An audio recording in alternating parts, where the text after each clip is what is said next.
नमस्कार। प्रभा साक्षी पॉडकास्ट में आप सभी का स्वागत है। आज के इस पॉडकास्ट में हम बात करेंगे कि कांग्रेस केंद्र सरकार का इतना विरोध क्यों करती है। तो आइए सुनते हैं आज के इस पॉडकास्ट को। लेकिन उससे पहले अगर आपने हमारे चैनल को सब्सक्राइब नहीं किया है तो जरूर कर ले, ताकि हर रोज आप ऐसे इंटरेस्टिंग और जानकारीपूर्ण पॉडकास्ट सुन सके। भारतीय राजनीति कब किस समय किस करवट बैठेगी, इसका कोई भी विशेषज्ञ अनुमान नहीं लगा सकता। अगर इसका अनुमान लगाएगा भी तो संभव है कि उसका यह अनुमान पूरी तरह से गलत प्रमाणित हो जाए। हमारे देश में लंबे समय तक सत्ता पक्ष की राजनीति करने वाले राजनेताओं के लिए यह समय वास्तव में ही अवसान काल को ही इंगित कर रहा है। अवसान काल इसलिए क्योंकि उनके पास स्वयं के शासनकाल की कोई उपलब्धि नहीं है। अगर उनका शासन करने का तरीका सही होता तो संभव है कि उन्हें इस प्रकार की स्थिति का सामना नहीं करना पड़ता। कांग्रेस आज भले ही अपनी गलतियों के कारण उत्पन्न हुई स्थितियों को वर्तमान सरकार पर थोपने का काम करे, परंतु इस बात को कांग्रेस भी जानती है कि वह केंद्र सरकार का विरोध न करे तो उसके पास राजनीति करने के लिए कुछ भी नहीं है। आज देश में जो समस्या दिखाई दे रही है, कांग्रेस उसे ऐसा प्रचारित करती है जैसे यह समस्या सारी मोदी के शासनकाल में ही आई है। भारत को स्वतंत्रता मिलने के बाद देश में सबसे ज्यादा शासन करने वाली कांग्रेस पार्टी की इतनी दयनीय स्थिति क्यों बनी, इसका अध्ययन किया जाए तो सही मायने में यह समझ में आता है कि इस स्थिति के लिए कांग्रेस के नेता ही खुद जिम्मेदार हैं। कांग्रेस ने प्रारंभ से ही विविधता में एकता के सूत्र को स्थापित करने वाली परंपरा पर राजनीतिक प्रहार किया। एक प्रकार से कहा जाए तो कांग्रेस ने विविधता को छिन्न भिन्न करने की राजनीति चाल चली। अल्पसंख्यक तुष्टीकरण की सीमाओं को लांघते हुए कांग्रेस ने हिंदू आस्था पर घातक प्रहार करने का षड्यंत्र किया। इसमें कांग्रेस के साथ वामपंथियों ने कदम से कदम मिलाकर सहयोग किया। यही चाल वह आज भी खेलती हुई दिखाई दे रही है। समाज में विभाजन की खाई को पैदा करने वाले राजनीतिक दल भले ही इस नीति पर चलकर शासन करते रहे हों, लेकिन देश की जो तस्वीर बनी वह बहुत ही कमजोर चित्र को दर्शा रही है। इसमें समुदायों के लिए बनाए गए पर्सनल कानून आग में घी डालने जैसा काम कर रहे हैं। अगर यह पर्सनल कानून की अवधारणा देश में नहीं होती तो स्वाभाविक रूप से समाज के बीच दरार पैदा नहीं होती। आज देश के लिए आवश्यक है कि समान नागरिक संहिता लागू की जाए। गांधी की विरासत को गले से लगाने वाली कांग्रेस से आज उन्हीं के सिद्धांतों से भटकती हुई दिखाई दे रही है।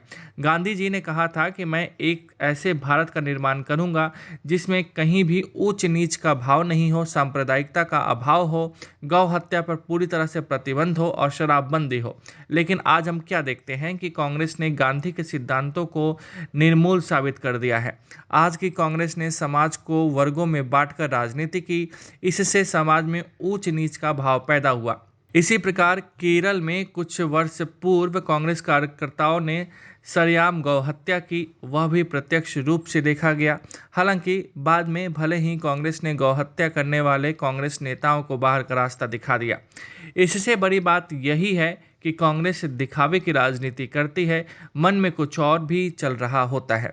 इसी प्रकार हम यह भी जानते हैं कि कांग्रेस ने तुष्टीकरण की सारी सीमाओं को तोड़ते हुए ये तक कह दिया था कि देश के संसाधनों पर सबसे पहला अधिकार अल्पसंख्यकों का है।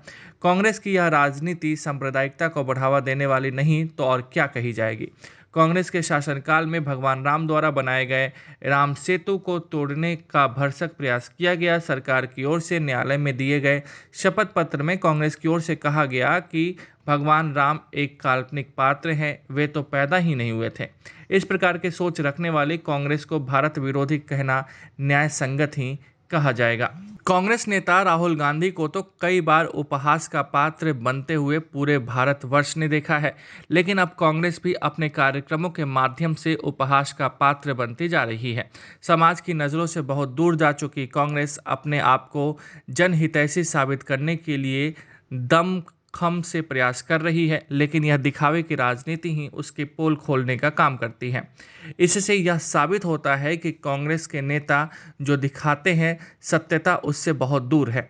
अभी हाल में ही कांग्रेस का चिंतन शिविर आयोजित किया गया था। इसके बाद कांग्रेस नेताओं के भिन्न प्रकार के स्वर मुखरित हुए, जिसके कारण कुछ नेताओं को संतुष्ट करने के लिए इसी प्रकार का दूसरा लघु चिंतन शिविर फिर से आयोजित करने की स्थिति बनी है। देश में लगातार सिमटती जा रही कांग्रेस के बारे में यही कहना समुचित होगा कि आज वह छटपटा रही है, सत्ता प्राप्त करने के लिए भरसक प्रयत्न कर रही है, लेकिन उनके यह प्रयत्न सकारात्मक न होकर नकारात्मक भी कहे जाएंगे। कांग्रेस ने जितने वर्षों तक देश में शासन किया, उतने वर्षों में अगर ईमानदारी से इस वंचित समाज को कांग्रेस आगे लाने का काम करती तो आज समाज में असमानता नहीं होती। इसके विपरीत वर्तमान नरेंद्र मोदी की सरकार ने प्रारंभ से ही उनकी सरकार सबका साथ सबका विकास की अवधारणा पर काम करने वाली रही। उनकी सरकार में किसी का भी तुष्टीकरण नहीं किया जाएगा, ऐसा भी हो रहा है। लेकिन विरोधी पक्ष के राजनीतिक दल केवल इसलिए भी मोदी का विरोध कर रहे हैं क्योंकि केंद्र सरकार अगर सबका विकास कर देगी तो फिर राजनीति कैसे होगी। विरोधी दल के नेता केवल इतना ही सोचकर वर्तमान की केंद्र सरकार को घेर रहे हैं, जबकि यह कमजोरी पूरी तरह से पहले की सरकारों की देन है। ऐसी राजनीति करना ठीक नहीं है। देश में कांग्रेस की नीति पर चलने के लिए अन्य राजनीतिक दल भी आतुर दिखाई दे रहे हैं। उसमें बहुजन समाज पार्टी की मायावती तो धनवान होने के बाद भी अपने आप को वंचित समाज का हितैषी मानने का दिखावा कर रही हैं। इससे यह साबित होता है कि मायावती समय के अनुसार ही राजनीति करती हैं, उसमें उनकी पार्टी का कोई सिद्धांत नहीं है। विरोधी दलों के लिए सबसे बड़ी परेशानी की बात यह है कि उन्हें वर्तमान सरकार में कोई खामी दिखाई नहीं दे रही है, इसलिए स्वयं मुद्दे खड़ा करके केंद्र सरकार पर आरोपित करने की राजनीति की जा रही है।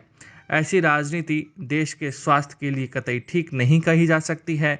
ऐसी राजनीति से बचना चाहिए। तो आज के पॉडकास्ट में इतना ही। कल किसी और मुद्दे पर देंगे आपको विस्तृत जानकारी। जुड़े रहिए प्रभा साक्षी के साथ।